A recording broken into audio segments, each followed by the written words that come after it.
Good evening and welcome. I'm Warren Browner, the president of the board of the JCC San Francisco, and it's my pleasure to welcome you to this evening's program on whistleblowers and freedom of the press, the third and final program in this season's Manovill Conversations, Reporting Israel, the personal, the political, and the press. Through the generosity of the Laszlo Tober Family Foundation and in blessed memory of Ingrid Tober's late grandfather, Alfred Manovill, the JCCSF has had the privilege of presenting some extraordinary programs, including last year's provocative series, Loaded, Jews and Money, as well as conversations with Nicholas Kristof, Leon Wieseltier, Saul Friedlander, and Rabbi David Weiss-Livni. Please join me in showing your appreciation for that support.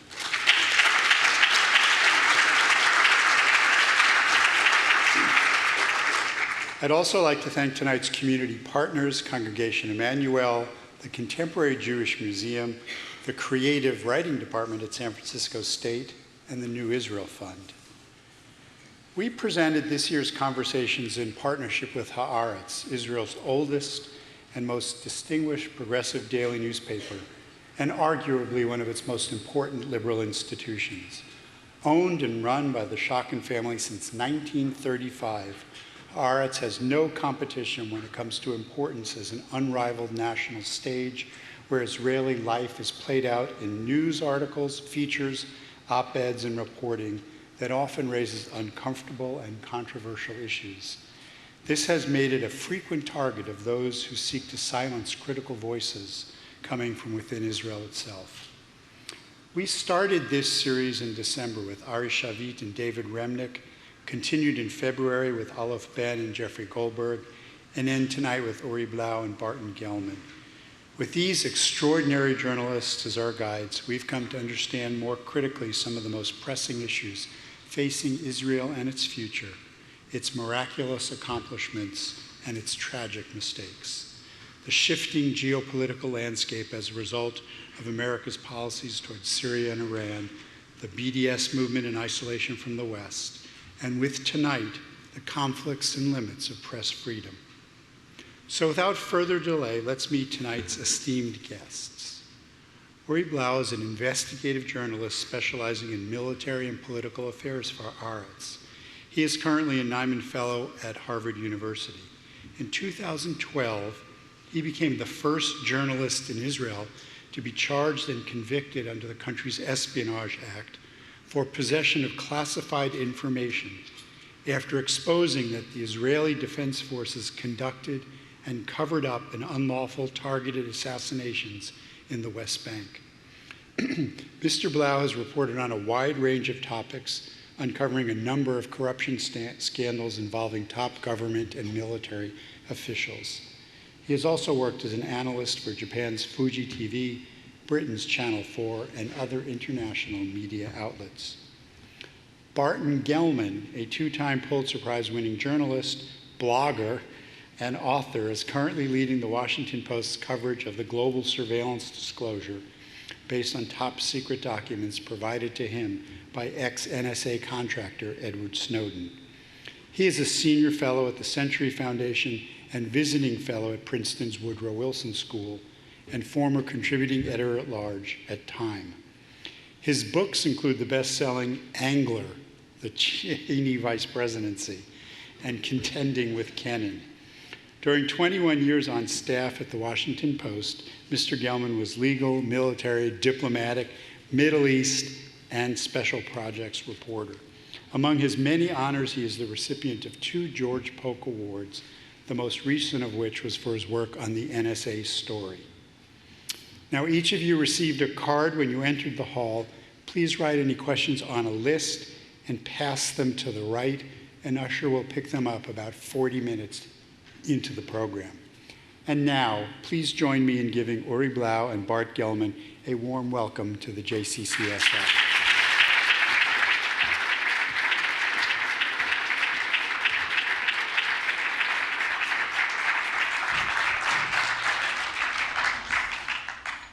Good evening. Thanks for coming. Good evening. Thank you.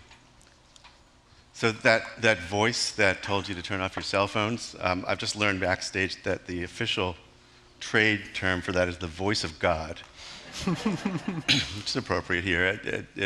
I know a synagogue in New York where the voice of God is actually played by Tony Randall, who was the voice of God in one movie. I'm really happy to be here. I've got close family ties with this place. My brother, Alan, who's here with his family, was on the board some years back, which means that I got this gig through nepotism. What's the Israeli word for the, what do they call that? Politics, maybe? Yes. Yeah. I've tried really hard to avoid forums talking about Israel because it turns out that people have really strong feelings about that. Who knew? Later, if sufficiently provoked, I'll tell you the story of my appearance side by side with Clyde Haberman of the New York Times before the Conference of Presidents of major American Jewish organizations. I'll leave that for later because we're here to talk about investigative reporting and national security and the sort of comparison and contrast here and in Israel. And after all the talk of Snowden this and NSA that and all these documents, I'm actually quite relieved to be deflecting attention to another guy who received a large number of classified documents on a thumb drive in electronic form and broke some very important stories in Israel and a very different national and legal response. So I'd actually like to start, Uri, by asking you to tell a little bit about the story of the documents you received and what did they tell you? So basically, I've been working in Haaretz since 2005, and in 2008, totally in a random coincidence, I've met a former IDF soldier who actually she was a journalist herself, covering the media for a website in Israel, and she came to cover a convention Haaretz held, and we started to chat, and later that day, we've met again. Basically, we both live in Jerusalem. Both our parents live in Jerusalem. It was Friday evening, so we were both heading to Friday evening meal with our parents. And I gave her a ride. And so it was like 6 hours after the first time I met her. We were driving in Road 443, you might know. It's the road between Jerusalem and Tel Aviv going through Modi'in. And this is back in 2008? Yes. And suddenly, in the middle of the way, she's pulling out a memory stick from her pocket and saying, I think you'll find something to do with the stuff I'm having here. You know, I used to say, you know, I talked to journalism students or some public event or another. I said, it's not as though someone just comes out of the blue and hands you your story, and it really hardly ever happens. Yeah, if you wouldn't know otherwise, you'd think you kind of win the lottery, but knowing what followed, then it's a more complicated story. Well, probably. It wasn't a completely happy story for you. But first, give a sense of what the document said. There was kind of a blockbuster story in it, so talk about that. So basically, she really gave it to me, and she didn't tell anything from the content of the conversation. It was obvious it's related to her service in the IDF. And she'd been an assistant to the chief of the Central Command. Yes. She was what we'd call a secretary within the military, a very low-rank soldier. Now, it wasn't a coincidence she gave it to me, because I've been covering military stories for 10 years by then, and she knew that I've been in touch more with low-rank soldiers rather than with the IDF high brass or officers. And I think I would say she did approach another journalist before approaching me, and he wasn't willing to accept those documents, which might tell you something about the way journalists in Israel cover military issues. Interesting. Well, I mean, there is a censorship regime, and we'll talk about that. Yeah. So basically, I'm heading to my parents Friday evening. I'm getting home, but I'm obviously more curious about what's the memory stick than the dinner. And I'm totally late for dinner, I mean, because you put the memory stick in the computer, and you see thousands and thousands of documents. And this is really like a bonanza for a journalist. And it took me weeks to understand what actually I'm holding in my hand, because I'm sure you have had a similar experience, I would assume. Or months. Yeah, but there are thousands of documents. They are classified secrets of the Israeli military, some of them, all of them? So, definitely some of them. Some pose no significance whatsoever, like it could be in Excel forms with information that is really not interesting for journalists. Some are like really top secret documents about programs that the IDF have in case of all kind of scenarios. And this, due to the, first, I don't think like those kind of things I wouldn't have tried to publish to begin with, because of the military censorship, which we'll probably talk about later. But B, like some stuff are really, I don't think, not everything probably. So war plans. Yes. Right. But it took me a few weeks, again, to understand and to realize, to pick up on a very particular story. And this is the story, and this was, I found out there were quite few inside, like basically documents related to targeted assassination, which back then was a very common practice in, definitely in the Gaza Strip, but also in the West Bank. No, it was not a secret that the Israeli government engages in targeted assassination. I mean, even I was a correspondent in Israel in the second half of the 1990s, and it was already an open secret, put it that way. Yeah, it's definitely not a secret, and I think it's the first targeted assassination during the second Intifada took place maybe 2000, maybe it's back to 2001. But this had also been the subject of legal challenge, legal rulings in the Israeli Supreme Court. I think in 2004, Israel tried to, and she did assassinate Salah Shehada, one of the Hamas leaders in Gaza. And the Israeli Air Force dropped a quarter-ton bomb on his house, killing himself and 14 civilians. Majority of them are actually kids. And then a few human rights organizations challenged the policy of targeted assassination and approached the Supreme Court of Israel, which took years to decide, but basically the Supreme Court gave a green light to conduct targeted assassination, but he did pose certain restrictions. And those restrictions, in a nutshell, said that if it's possible, if it's possible to arrest a militant rather than to assassinate him, you should first try to arrest him. And this is a question of control. So in Gaza Strip, which Israel pulled out of in 2005, there is no official possibility to do it, official control. But this is not a suggestion from the Supreme Court. It's not a policy recommendation. It is a legal ruling that the use of lethal force is lawful only if arrest is not possible. Yes, and also it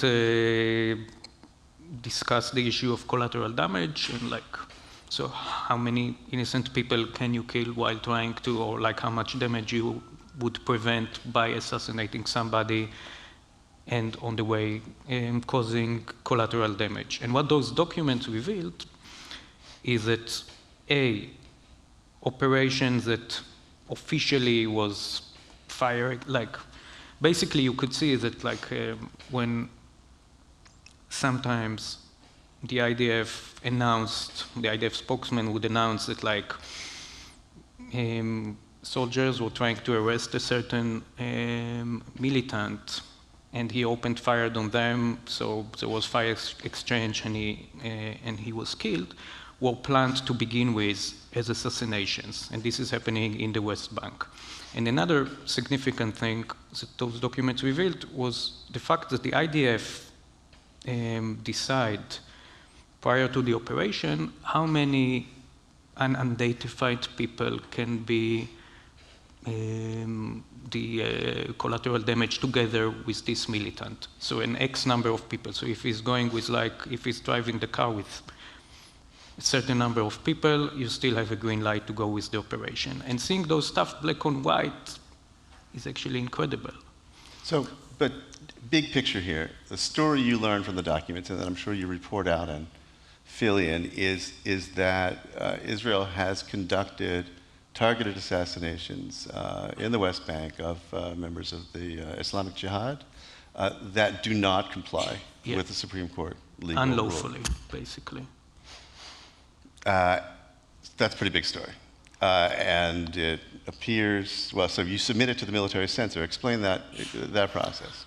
So basically, every item, article, TV, like every news item you see on TV or here on radio, which relates to the military or to the security service, or like, there are like 24 topics in Israel, which have to be filed to a military, to be reviewed by the military censorship prior to the publication. And does every news organization go along with that? Everyone? Yes, you have to. You have to, and what happens if you publish without submitting for censorship? It kind of depends what do you publish, but I would not, like, I think we were the last newspaper when I worked at a local newspaper in Jerusalem back in late 90s. We didn't file something to the censorship, and we were fined. But like, it's very rare that like organization wouldn't comply with this. So right. it really doesn't happen that a news organization wouldn't file. Now, I was the correspondent for the Washington Post in Jerusalem, and I did not submit stories to the military censor, and I knew what the lines were. At a certain point, it started to seem absurd. So at the time, not now, the identity of the chief of the Shin Bet, the Shabak, was a secret. You weren't allowed to publish his name. And there was a peculiar little game played by Israel television news broadcasts that the closer the Shabak chief gets to retirement, the less pixelated is his face on the television screen. So at first it's just a blob, and now it's sort of big squares and little squares. And this struck me as being absurd, and I wrote about it, and I wrote in the story that the guy is retiring, what I forget, in 2 weeks. And his name is Carmi Gilon, who now, appears in a major, documentary film that you could go out and watch, and I recommend it, except I can't remember its name. The Gatekeepers. Yes, the Gatekeepers. And I got called in by the Foreign Press Office, by someone I'd never met, someone with a very fierce demeanor and colonel's insignia, and they threatened to take away my press card. So it's not exactly the kind of risk that the Israeli press faces here. So in this case, you submit your story, and you've got a draft story. You show the whole text, which says that you've conducted illegal assassinations. So what happens? So basically, after you file these kind of stories, you get back the page, but with a bunch of black marks on it. And then you can argue with them, which usually doesn't help much. But I would say that in this particular case, they did prevent like certain parts of they did censor some parts of the article and some parts of the documents that we were planning to publish. But surprisingly, they didn't censor as much as I would think they would. And I think, in retrospect, when the story was published, the public reaction was nada. Like, it didn't make any. It really didn't make any news, so to speak. It's a big surprise. We assassinate the terrorists. Is that the reaction? Not even that. I mean, really nothing. I mean, is this like is the this only thing IDF to the Supreme Court? You're not the boss of me.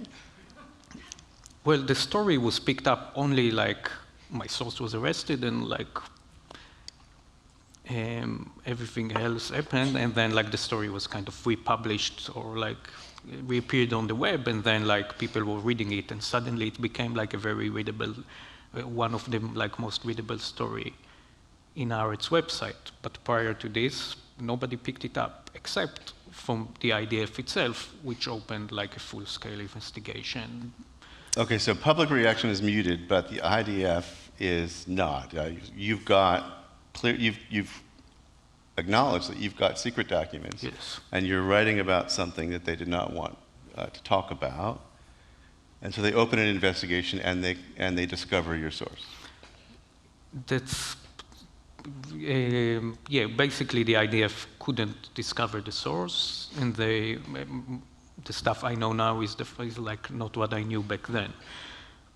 But the head of the chief of staff, Gabi Ashkenazi, of the IDF, approached his friend, the chief of the ISS, the Shabak, Yuval Diskin, and asked him to open an investigation in order to find who leaked to Uri Blau those documents.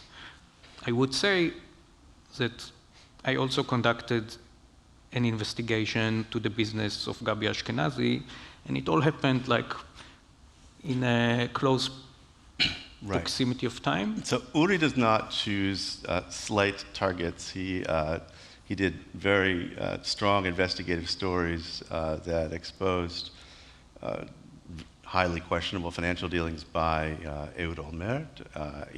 This story is referring to has to do with with business ties involving Gabi Ashkenazi and Ehud Barak, and also separately on Barak's business and the way he funneled money into a company controlled by his daughters. And, yeah. So I mean, so Uri is not aiming for popularity. It appears. All right, let's move on. Your source is arrested, Anat Kam.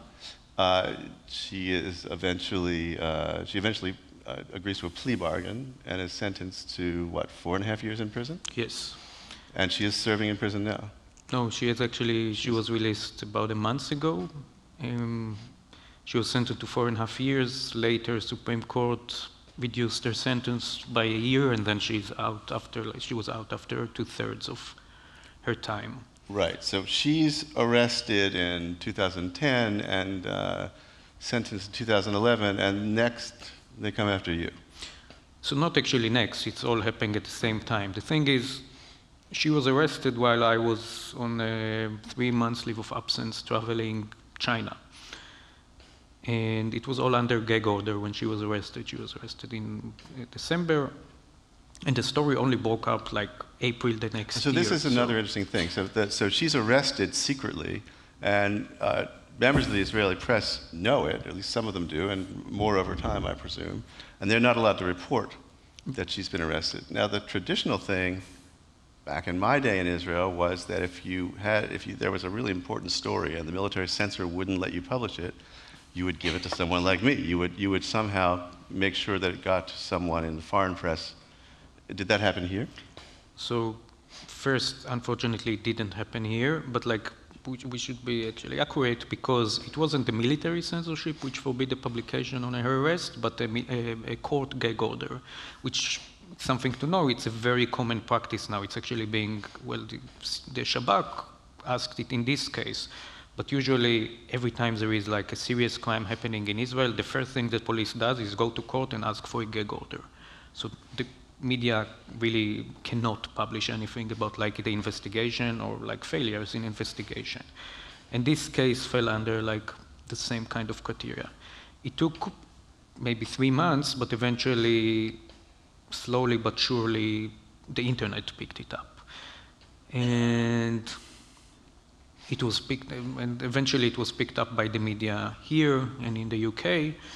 And then, like, they really couldn't handle it anymore, and they released it. But like, the fact that it became like the big secret kind of in Israel, so it made it like much bigger story than it was, which definitely harmed my source, Anat Kam, in her trial, because she became suddenly a traitor, almost like me. I also became like one like it's really hard, and then when a story becomes like such. Okay, so in this country, a criminal investigation and prosecution of a source who divulges classified information to a journalist used to be very, very rare. It's less so lately. Under the Obama administration, sort of famously, for people who follow this sort of thing, there have been more of those prosecutions in Obama's sort of term and a half than all previous presidents combined. Even so, it's still a relatively small number. What doesn't happen here, what hasn't happened here, and what I personally would hope doesn't happen anytime soon, is prosecution of the journalists. And so that's a line that you're crossing in Israel that we haven't crossed here yet. So what are you charged with? So basically, let me just explain. I was away out of Israel when she was arrested. And security service really wanted me to come back, which I wasn't willing to do so easily because they were threatening. This source on Atcam wasn't my only source. And I've been working more than 10 years and collected quite a significant amount of military documents from various sources. And there was a very serious threat to the rest of my sources. And it took over almost a year to negotiate a deal which will allow my return to Israel. And the deal basically assured that none of my other sources would be arrested or investigated, and like the security service would not search for them. And I didn't get this immunity. So when I came back to Israel, I was investigated for, 11 hours, and it took some months, but eventually I had to return all the documents I've collected during my work, and they were destroyed in front of my eyes, but it's like more than 10 years of work that basically go to... Oh, is that strictly government documents, or does it also involve your notes? It was involving much more than notes. It was involving notes, emails, wow, phone records. Like if I speak with somebody and I record a conversation, all of this had to be destroyed.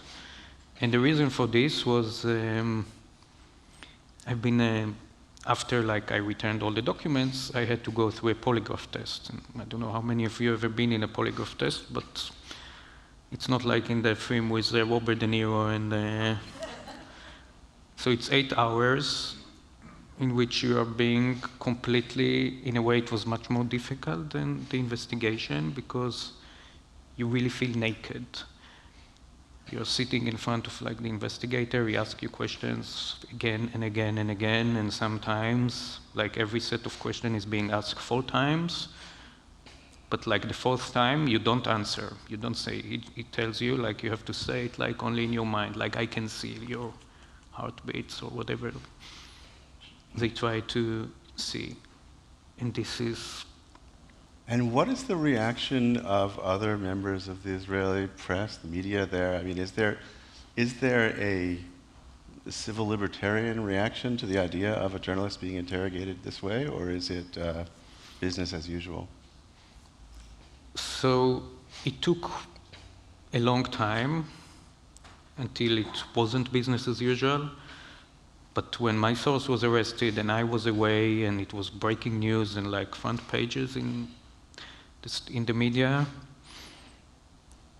the military correspondent, who were the main correspondent to cover this story, they all salute when there is a story like this and it's the IDF against somebody else. This is the problem in Israel. We have most of the military correspondents are members of military correspondent sale. They've been, they're getting security clearance from the institute they are supposed to cover, or they are covering. They're in a very good relationship with very senior officers, so they get debriefed, but then the amount of the information they manage to deliver to the public is very limited. Now, I wasn't willing to be part of this system. And so you were not a member of the club? No. And so the club responded accordingly? Or didn't? Well, yeah, they were definitely, if they took a side at the beginning, it was definitely not my side. Later, a few dozen journalists did sign a petition calling not to prosecute me because it would be a precedent. It didn't help. There was even a small demonstration. And I mean, I understand, as a journalist, I wouldn't want to go and demonstrate. I mean, I understand how awkward it is for journalists to suddenly find themselves in the other side. For me in particular, from the guy who covered the news to the guy who becomes the news, was like kind of crazy experience. Very interesting, but like not very pleasant. So. Right. So I mean, a reasonable person sitting up here, and by the way, we can't see a thing from the stage, so you know, we can't read facial expressions. If you want to make your views known, you know, sort of, you know, throw something.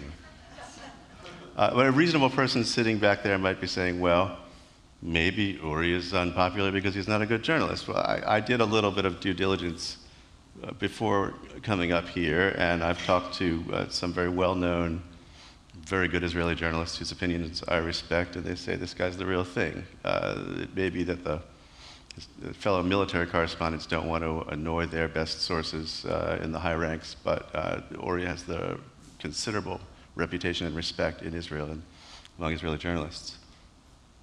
So this makes me wonder, well, you should finish the story here. What's the result? You eventually were charged with espionage. Yes. And you agreed to a plea bargain. Why? Yes, because the maximum punishment I was facing was 7 years in prison, and I've been offered to, I think at that point, like everybody wanted to leave it behind them, so they offered me like, you serve 4 months, so it's 4 months prison, but like since it's like the Israeli law, 4 months you can actually do community service. So for 4 months I've treated old people, and now I have a criminal record. Did they make you promise to be a good boy from now on? No more publishing secrets? No. Interesting. Although you definitely think again before, like, I mean, yeah, it's a good question. Would I get like this like memory stick again? Would I take it? Probably I will, but it definitely makes you think about it. It's funny because people talk about whether the journalists here who are doing the Snowden NSA story are taking on big risks, and I don't make light of the many different kinds of risks involved in a story like this, including that you'll make a mistake and publish something that really does do great harm, or the legal risks, or all kinds of other journalistic risks. How do we know that this stuff is authentic or verified? But I just have to say I have not had to face anything like the kinds of challenge and vulnerability that would you want have to in your ask story. you, we have the military censorship, so in a way it's easier for Israeli journalists. If I get a bunch of documents, I want to publish them all, I can file them to the censorship. Obviously, I won't do it, but that's the practice. You, however, have to decide. How do you decide what to publish? There is no military censorship here. Right. Well, so it's complicated calculus. In this case, I received a large quantity of highly classified material from Edward Snowden. Before the world knew his name, before we started writing the first stories, I knew that I had in hand what purported to be, you know, a big cache of government secrets. And the first question you asked, and I'd been asking it for months because it was a long process of mutual getting to know one another with Snowden, can he trust me? Because his biggest fear is that he'll have taken all this risk to expose what he considers to be an important story, and then the journalist that he gives it to will balk, be afraid, or their news organizations won't want to anger people in power, or that someone will stop us, someone will come and take the documents and destroy them in front of our eyes, as also happened in the UK with The Guardian, after The Guardian had already sent copies elsewhere. And so he worried about whether he could trust us. I worried quite a bit about who is this person and what is his motives and is he telling the truth. Now, in the rare cases where, less rare lately than before, when people approach me with what purport to be big scoops, I mean, most of the time, they're not. They're either not of a special interest, or they're disturbed people who think they know things that they can't know, or occasionally there are people who do know things but are deliberately planting something false with me. And I had to worry a lot about this guy whose identity I did not know for most of the time I was talking to him. He approached me through electronic, sort of encrypted and anonymous channels. In fact, he's the first person ever to have had no contact with me at all, other than through these channels. And the gist of it, they're very complex privacy tools, but the gist of them is that they make it very hard to tell who's talking to whom, including which device where is talking to which other device where, and also make it very difficult to know what they're saying because the encryption scrambles up the content. And we had a lot of back and forth in which I'm trying to figure out, why are you doing this and are you for real? And the ultimate verification was this, because look, if you get a pile of documents that are very highly classified, you will do your own reporting around that. And I did that to try to verify, understand the context, and so on. But there's no way that I'm going to independently verify everything in a large number of pages of classified documents. The number of people who could tell me that, if they would be relatively small, and of course most of them wouldn't. The way to verify in this case was, after I'd done the reporting I was going to do, is go to the U.S. government. I've done this before, not with a big cache of documents, but I've learned secrets before. I spent 20 years, most of them, writing about either diplomacy, military affairs, intelligence affairs, subjects in which, almost by definition, everything that you want to know, everything that's going to go in your stories, in principle, could be classified. It may not be a document, but if it's foreign affairs, if it's defense affairs, and they haven't testified about it or given a public speech about it or issued a press release, it's very likely to be classified. And sometimes for good reason and sometimes not. And so what I had always done is what I did in this case. On a very sensitive thing, I got in touch with a senior official in the White House who I knew, and a senior official in the intelligence world who I knew. I went to their personal email accounts, and I simply said, I have an important story. I have highly sensitive material. You know that I don't come to you like this very often. Tell me how you'd like to talk about it, because I'm not going to send it over an open email. Or I'd prefer not to talk about it on an open phone conversation either. And so I got a quick call, and I said, the first story was going to be about PRISM, the NSA program that obtains information from Silicon Valley.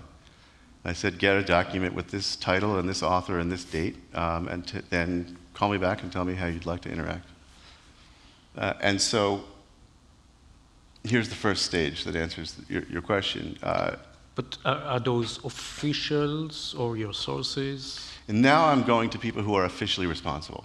These are sort of these are high-ranking political appointees who are responsible to the president, who are going to be acting according to the U.S. government's policy rather than freelancing on their own, rather than speaking to me as a confidential source. They often want their names kept out, as they did again in this case, and that's a whole different story, and it's a pathology in the relationship between journalists and government officials here. But it's not because they're secret sources or their bosses don't know what they're doing. It's a way of diffusing accountability for what they say and all sorts of other things. But the key point here is that in order for them to say, we are very concerned about some of that document, we do not want you to publish that, they have to stipulate that it's authentic.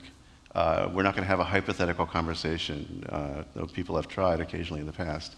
So they say, if they're going to make a statement that your story would do damage, concrete harm to the national security of the United States, we're going to say, all right, so let's start from the proposition that this is real, and now let's talk about what your concerns are. And we take them very much into account. In every story I've done since, and it's been 9 months now, from the Snowden documents, the government has known, I mean the responsible agency or agencies have known before I published exactly what I thought, what we were proposing to write. And we had already made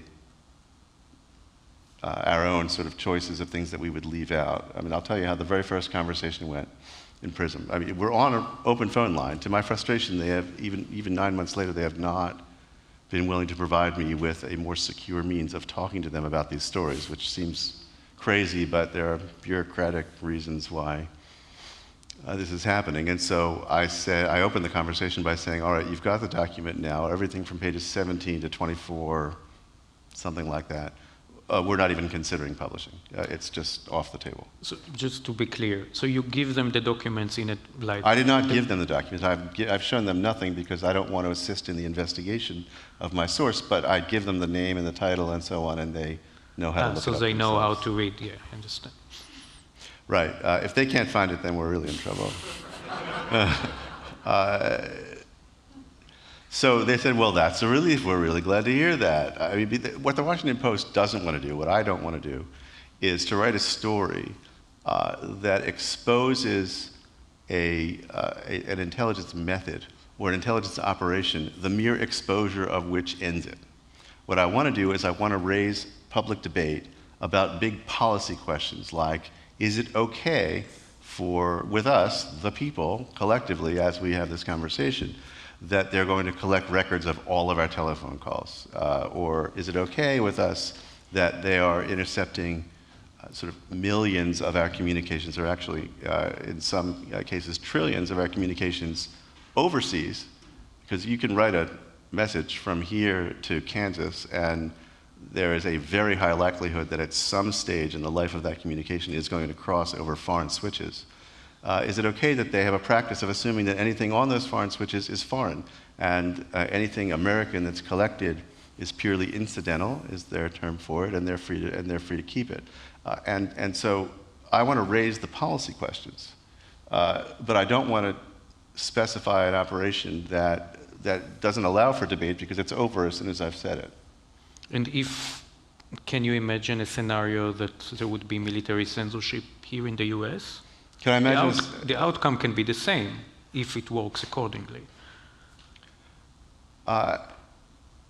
Look, the last time that the U.S. government tried to suppress a story in advance of its publication by using the compulsory power of the state was the Pentagon Papers, which was, as you will recall, a secret history of the Vietnam War that Daniel Ellsberg leaked to the New York Times and the Washington Post, and also to some committee chairs in Congress. And the New York Times was about to publish, and the U.S. government got an injunction preventing publication. The Washington Post then published, and the cases were joined, and the Supreme Court said, you just can't do it. Prior restraint is anathema in this country. It can't be done. That doesn't mean that that there can't be legal consequences for publication after the fact. I think when there are really large, big leaks to reporters, and there's never been anything here quite like the Snowden archive, then there are always going to be people inside the government who say, this is intolerable, this is crazy. How can we allow this week after week, month after month to continue? We should just go get these documents and burn them. I think there was very likely some kind of debate inside the U.S. government. So that actually raises two questions. First, how many months are we expecting to be getting more documents? I'd tell you, but I'd have to kill you. You'll have to, yeah. So what do you think about I feel like I've had good reason not to say I have X documents or I have X more stories coming. First of all, I don't necessarily know. These are not simple stories. There are hardly any of them in which you sort of, you open the document and say, oh, that's really interesting. Type it up, it's a story, you reproduce the document, and that's it. I mean, most of the material is extraordinarily dense and difficult to understand. I mean, the director of the NSA would not understand at first reading most of what's in these things, because these documents are written not for senior management. They're written by mid-level people for each other, and they have immensely complex jobs. There are acronyms and cover names and passing references to operational techniques that everybody who's intended to see this document already understand, and other sort of forms of shorthand, or something that's very highly technical, having to do with networking technology on a global level and multiple layers of internet communications and stuff that simply, regular people, including the leader of the NSA itself, have no need to know, no need to understand. And so it takes a long time for them to figure out simply what does the document say. And then the news of it might not be what the briefing is there to talk about. The news might be in a phrase or two or an illustration or two in one of the speaker's notes of one of the slides. And I say, really? That's happening? Or does this mean that that's happening? The easiest one to explain is that late last year I came across a slide. It was a almost childish drawing on a yellow piece of paper, a yellow pad. It's a slide reproducing that drawing, and it shows, it's called Google Cloud exploitation. And on one side it says, here's the private Google Cloud. On the other side it says, here's Gmail and Google Drive and GChat and so on, and its connection to users, the public internet and then the Google Cloud. And then there's a little box drawn in the middle and an arrow. And in handwritten notes, it says SSL, which is encryption, added and removed here, smiley face. So a reporter comes across encryption added and removed here, smiley face. But clearly, Bloomberg, there's a story here somewhere. This looks like it's going to be a story, but what does it mean? And I was working with a very good security and privacy technologist, and we spent more than a month coming up with 5 elaborate theories about what it could mean, all of which turned out to be false. And only eventually a significant amount of reporting with confidential sources somewhere else who put themselves at risk to talk about it, did we figure out what it did mean, and we wrote the story. And what it did mean is that the NSA, which could not lawfully do this in the United States, was going overseas, and there were, not everybody knows this, but so Google, Yahoo, all these big companies have data centers, which is to say gigantic fortress-like structures filled with racks and racks and racks of computers and storage. They have these things, there's one in Ireland and there's one in Hong Kong, and they have their own private connections. I'm going to spill the water now and destroy the whole data center. They have essentially, there's a data center in 2 places. They have their own private connection between them. The NSA was breaking into that private connection and capturing all the traffic that went past, which means if you have a Gmail account or a Yahoo account, at some point it is a near certainty that your data crossed this point where the NSA was diverting traffic because the data center is all synchronized. So the whole history of your account, every document you have stored, every email you sent or received, and so on, crosses this pipe, and the NSA helps itself freely because it has virtually no restrictions in its overseas operation. It's a pretty significant story. It was one that angered Silicon Valley greatly. There were bad words spoken. I had to sort of allude to them indirectly in my story. But this led directly to Yahoo and Microsoft and Twitter and Google, among others, to decide to spend a lot of money and engineering talent encrypting the links that they had previously left unencrypted in an extraordinary act in which American companies are now deliberately thwarting operations by their own government's intelligence because they think they've gone too far. And so what do you think about WikiLeaks? Do you think, you've met Snowden in Moscow, did he think ever to maybe WikiLeaks those documents rather than... Snowden thought a lot about WikiLeaks and drew lessons from it.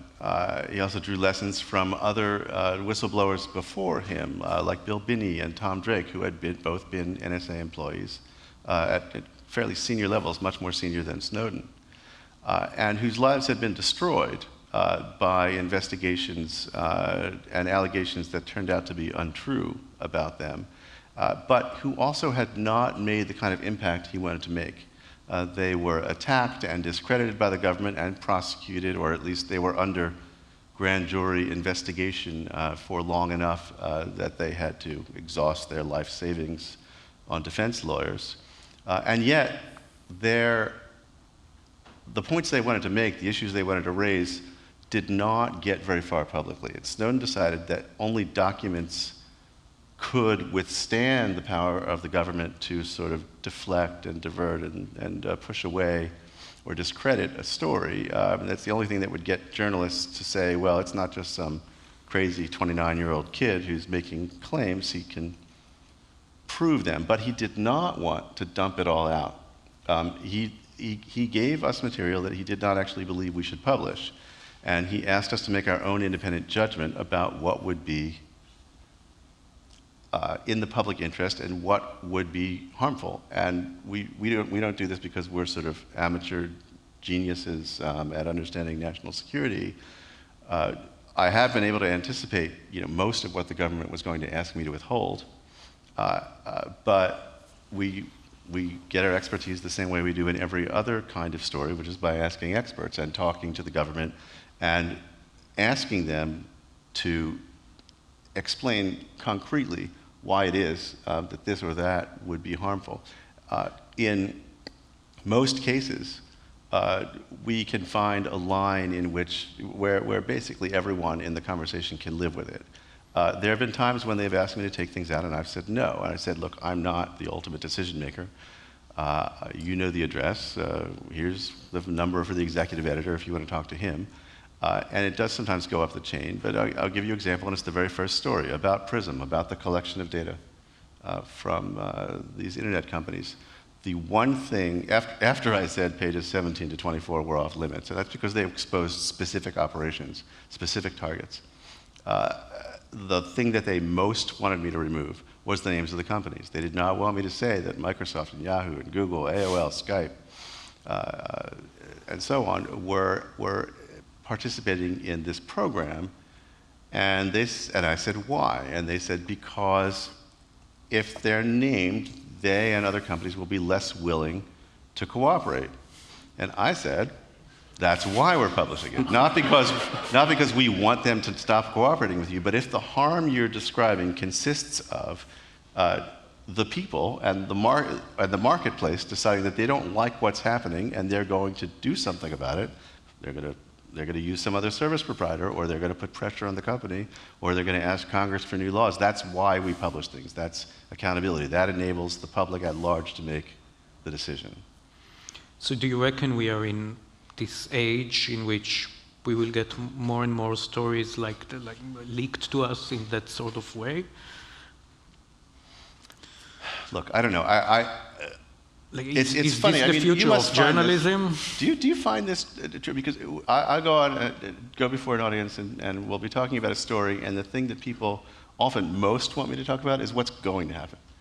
And I say that I'm in an empirical business because I'm a terrible soothsayer. I mean, honestly, if you catch me making a prediction and you could figure out a way to commoditize it, I would sell short. So, look, is it going to happen? I'll answer anyway. Just be careful now. Technology has given enormous power to the government. It can do things with surveillance, for example, that were unimaginable before. Now, I'm not saying that our government is Big Brother. I'm really not, because there is no evidence in the files or anywhere else that I know of that what's happening now is like what was happening with J. Edgar Hoover or with the NSA under Nixon. I mean, there's no evidence that the surveillance is being used for the purpose of oppression, suppression, subverting the democratic process, except in terms of big policy questions. They're not going after this dissident or that potential opponent. So in that sense, it is not Orwellian, but in another sense, the powers of surveillance that they have and the amount of information they're taking about us as well as about foreign targets surpasses anything that Orwell could have imagined.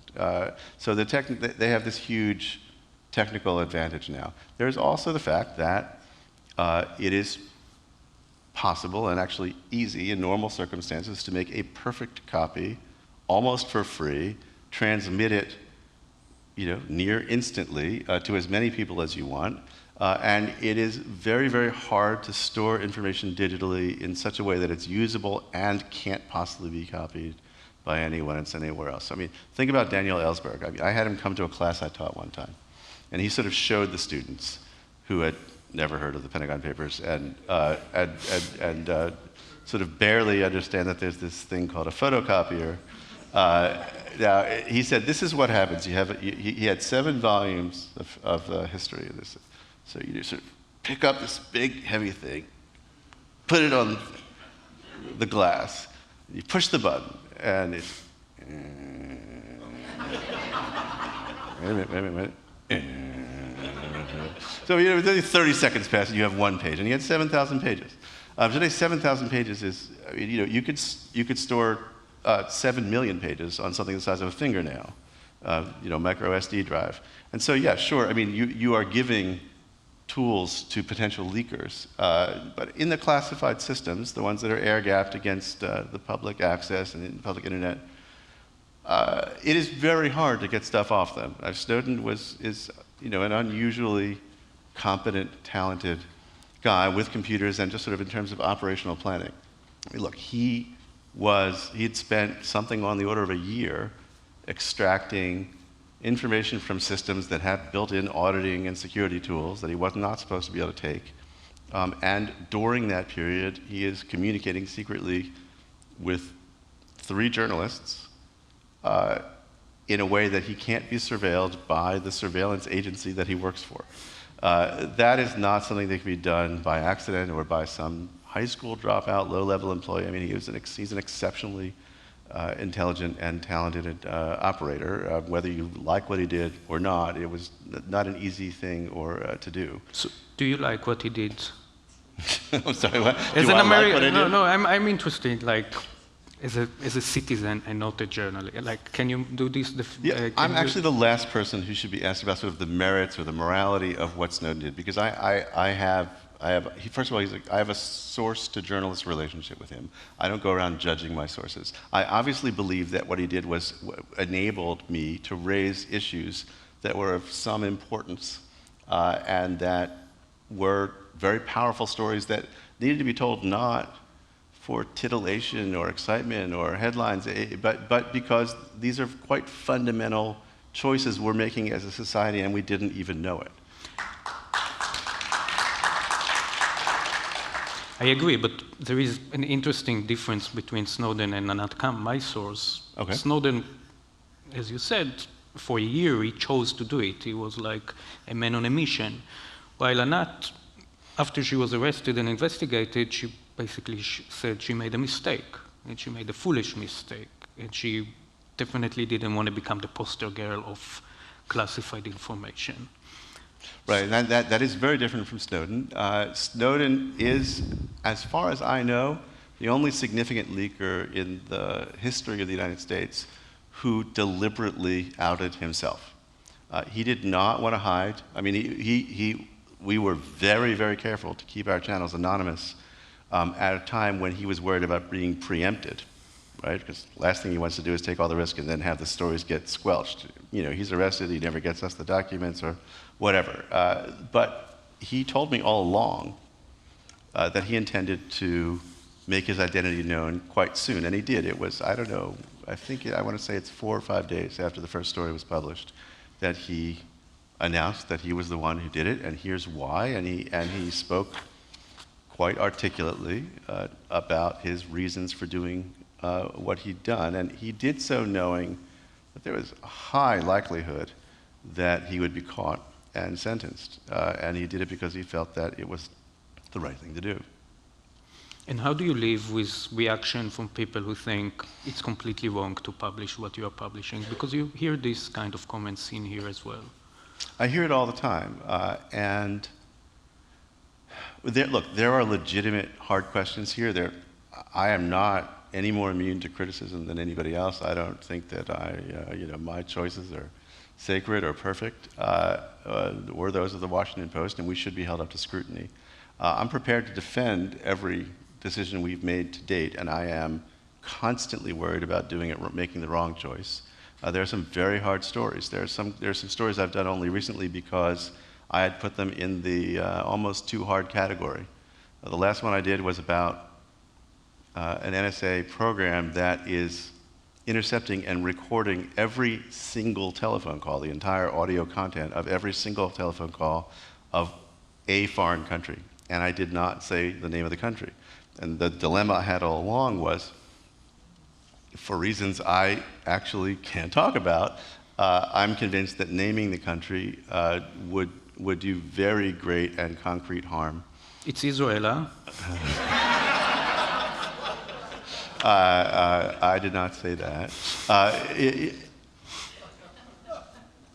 And the story, I mean, and so everyone's going to look at the story and say, you know, what's wrong with you? I mean, did you not go to, you know, like the first lesson in journalism? Who, what, where, why, where? I mean, you know, where's the country name? And at the same time, it raises very big, important questions, because there isn't a country in the world where, or barely any, in which a significant number of Americans don't travel or work or live or call to or from or have relatives or friends. And so by nature of this program, you are intercepting and recording and storing the telephone calls of large numbers of Americans, as well as, obviously, the great majority of people in any country are not only not suspected of any wrongdoing, but are not even imaginably, not imagined by the NSA to be relevant to a lawful foreign intelligence purpose. They want all the calls because it allows them to do a sort of a magic trick that they liken to a time machine. They can decide after the fact that I am an interesting target to them. They didn't know that last Thursday or last month, but now that they've decided I'm interesting, they can listen in on my phone calls without having collected on me, without having targeted me for collection back then. There's no other way they can do that. And I can see why they would want it. I can see why someone trying to protect the security of the United States would want to have a copy of every single communication on the planet. It might come in handy. I mean, if you maximize that goal, if you say the only thing here, the only consideration is, could this one day be useful for security? Sure, you take it all. But that's not the way we operate. There are conflicting missions here. And the answer to why I feel like we have a role in deciding what to publish is that there are two very fundamental interests at stake, which is self-government and self-defense. Sometimes, not always, they come in conflict. Lots of times, disclosure actually improves security. But let's just say for the moment that secrecy and security coincide. There are times when something has quite high stakes for democratic self-rule, and also has some significant value for security. And there is no competent authority to decide where to put that balance. That is to say, I'm not responsible to you or anybody else for the choices I make in terms of security. The president is disqualified from telling us what we need to know in order to hold him accountable for his performance in office. We don't allow the idea that he would say, okay, you get to make a vote, but you're only going to know this, this, and this. You don't get to know that, and only I decide that. That's not the way the system works here. And so there's a process of competition on the margins, at the boundaries. I guess that's my sort of long-winded answer. I see. But this is something that Israelis deal with a lot, this trying to balance between security and freedom, and I think this is why many people have had hard time to read the documents that we revealed in our rights. So, I mean, in Israel, the argument has always been made that it's sort of, it's a small sliver of land surrounded by hostile neighbors, and that security is of special, particular concern to Israel. Over the years, Israel has become the regional superpower, militarily able to defeat any combination of its neighbors, but it doesn't according to foreign sources, you mean. According to foreign sources, yes, because you're not allowed to talk about the details of that. But I mean, look, almost any independent external military analysis would say that there is no combination of Israel's neighbors right now that could defeat it.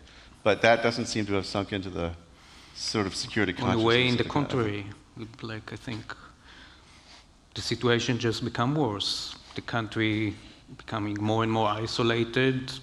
The way Israel chooses to deal with its problem is building fences all across every border, basically now, and Iron Dome above. That's the missile defense. Yes, sorry, that's, and it's not even, mortar shells or. But there's no sort of sense of, we're a little safer now. We're a lot stronger than we used to be when we could have been extinguished in the War of Independence, or when in 1973 it was a very close call. There's no sense that we're stronger now. We can afford a little bit more.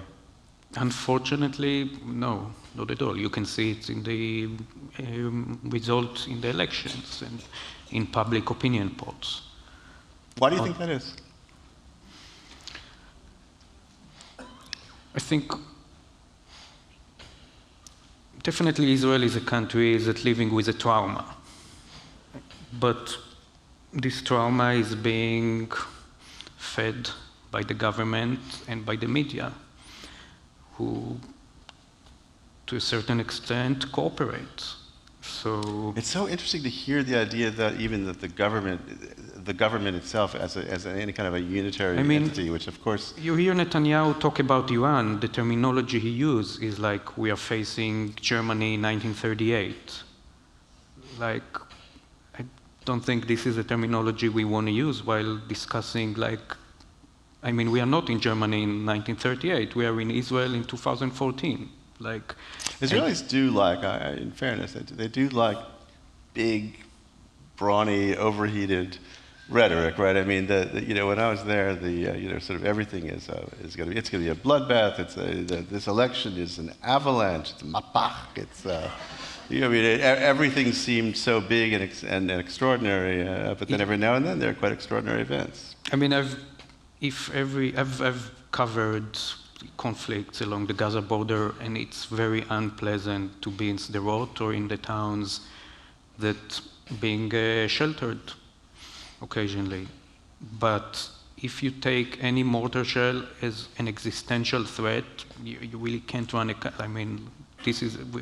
we will reach where we are now, basically, because it's not an existential threat. And Israelis need to acknowledge the fact that, yes, they're living in a certain neighborhood. It's maybe not the best neighborhood in the world, but they are not in a constant existential threat. And this is something the media, being the media, or majority of it, and I'm happy to say I don't think Haaretz is part of it, is happy to cooperate with, because it sells the paper. Now I'm hearing this from a reporter. You're just trying to sell papers. But you think that's really what it is? Yes, unfortunately. On the government side, it interests me to hear this idea of a kind of a. Oh, so we have questions. Yes. You know what? I'm gonna leave that thought there. I'd actually really like to hear what you want to talk about. Okay. So take it away. Okay. Card number 1. So we have lots of good questions, and I've kind of grouped them into different areas. I think the first one that we're going to start with actually is for Bart. Your contemporary, Glenn Greenwald, seems to have been subjected to a different level of scrutiny by the media, government officials, etc. Would you agree with that characterization? And if so, to what would you attribute this?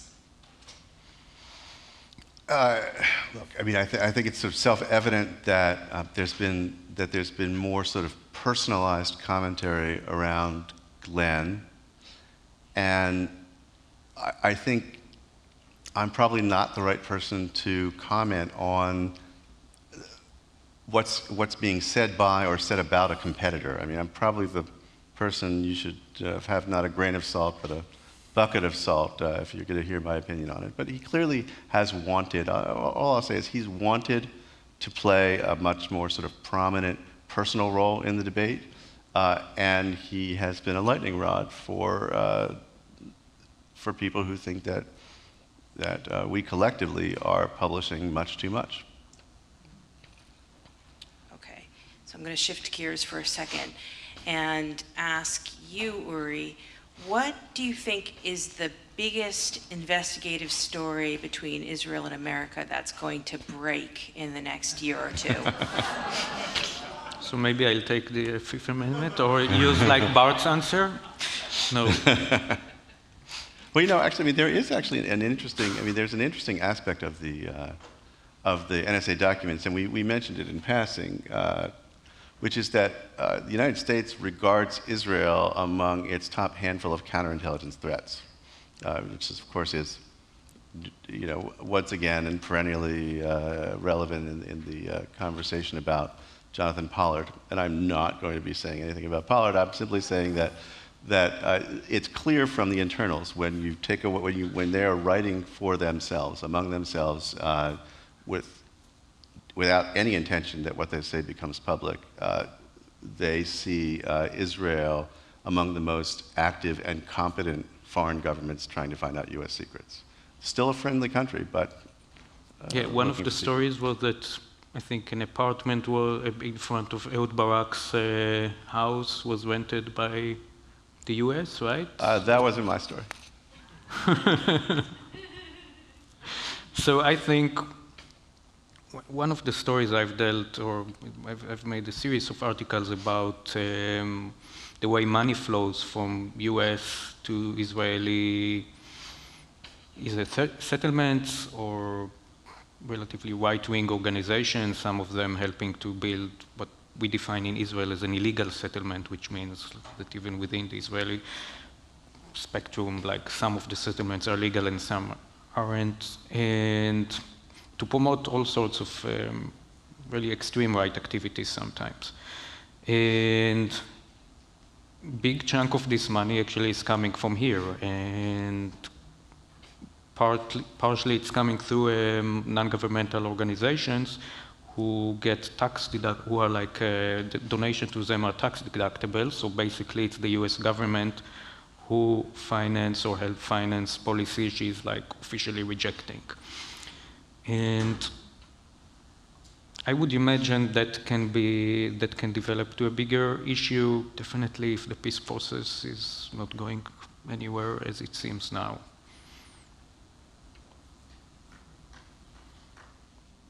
Have you got another question? Yeah. So this question is about Snowden. What avenues other than leaking the documents to journalists did he have available to him? Could he have given to a congressional oversight committee or shown them to somebody else? Would they have not been bound to discuss or disclose, take legislative action? So this is an interesting question, and one of the memes in the debate about the NSA and Snowden is, well, this is a valuable debate. We needed to have this debate as a country, and people from Obama on down have said, it's good we're talking about this. We shouldn't have been talking about it this way. It shouldn't have been done like this by Snowden. Well, there's actually, if you kind of go down the list and look at the way the system actually works, there's literally no imaginable scenario that is at all plausible under which we could be having a conversation about where to draw the boundaries in terms of surveillance, by how much of its technical, theoretical, operational power should the NSA be allowed to use, especially with reference to the people on whose behalf it is working. Snowden was not actually covered by the Whistleblower Protection Act. It did not cover contractors at that time, and he was a contractor. So, I mean, there was no protected channel for him to say, something's going wrong here.